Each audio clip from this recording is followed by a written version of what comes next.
Hello friends, मैं Parismita recipes and लिविंगत আজি रेसिपीটো हल फेस पेकर रेसिपी और एया मुखत लगाले आपुनी दुबारते एकेबारे ग्लो करिब।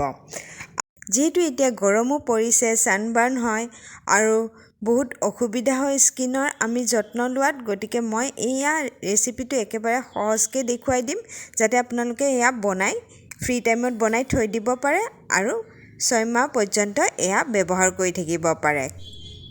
এই ফেস পেকটো বনাতে আমাক তিনটা বস্তু লাগিব, কমলাৰ বাকলিৰ গুড়ি, চাউলৰ গুড়ি আৰু দৈ।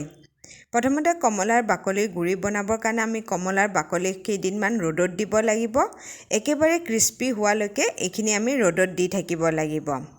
এয়া দেখিছে একেবাৰে ক্ৰিস্পি হৈছে। এতিয়া এইখিনি শুকান মিক্সি জাৰত মই গুড়া কৰি লৈছোঁ।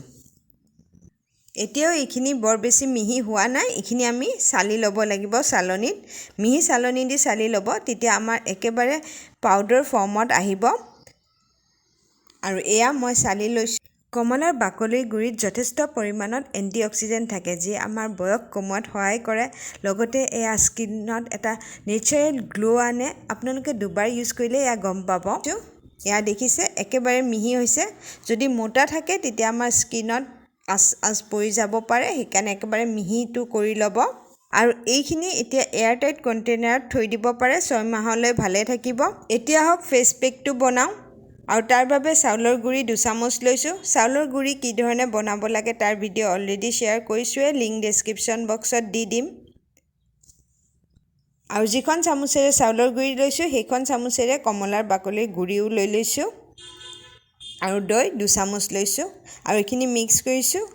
অলপ পানী দিছোঁ 2 চামুচমান, যাতে আমাৰ কনচিষ্টেঞ্চিটো ঠিক পাৰে। গৰমত ৰাইচ পাউডাৰটো বহুত বেছি দিনলৈ ভালে নাথাকে, গতিকে আপোনালোকে ভাজি পিনে থৈ দিব পাৰে, 2 সপ্তাহলৈ ভালে থাকিব। লগতে দৈত থাকে নেচাৰেল মইশ্চাৰাইজাৰ আৰু স্কিন প'ৰ্ছবিলাক আমাৰ টাইটেনিং কৰাত সহায় কৰে, আমাৰ কমপ্লেক্সনটো ভাল কৰে। আৰু যিহেতু গৰম গৈছে গতিকে ছানবাৰ্ণ হয়, গতিকে সেই ছানবাৰ্ণ ৰিমুভ কৰাত দৈয়ে বহুত পৰিমাণে হেল্প কৰে হয়। আৰু এয়া দেখিছে এনেকুৱা কনচিষ্টেঞ্চিৰ হ'লে হৈ যাব।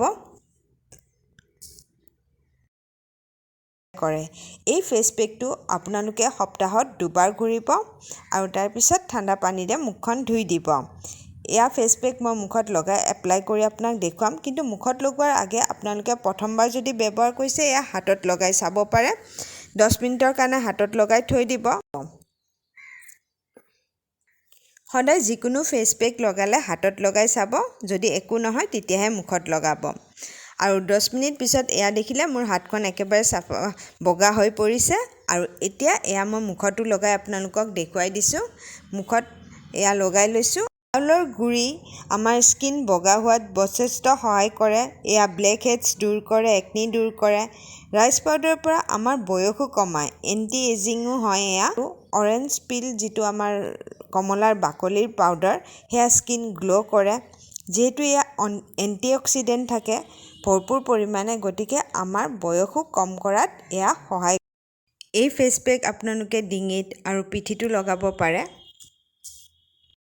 আৰু অলপ দেৰি শুকাবৰ কাৰণে থৈছোঁ। 7-8 মিনিটত মোৰ মুখখন অলপ ড্ৰাই হৈ গৈছে আৰু এতিয়া মই ঠাণ্ডা পানীৰে মুখখন ধুই দিছোঁ। এয়া দেখিছে কিমান বগা হৈ গৈছোঁ।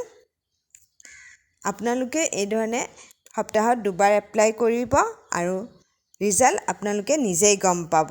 তেনেহ'লে আজিলৈ আহোঁ। যদি মোৰ ভিডিঅ'টো চাই ভাল লাগিছে তেনেহ'লে লাইক শ্বেয়াৰ কৰিব, আৰু এতিয়ালৈ যদি চেনেলত ছাবস্ক্ৰাইব কৰা নাই তেনেহ'লে প্লিজ তলত থকা ৰঙা ছাবস্ক্ৰাইব বাটনটো টিপি দিব।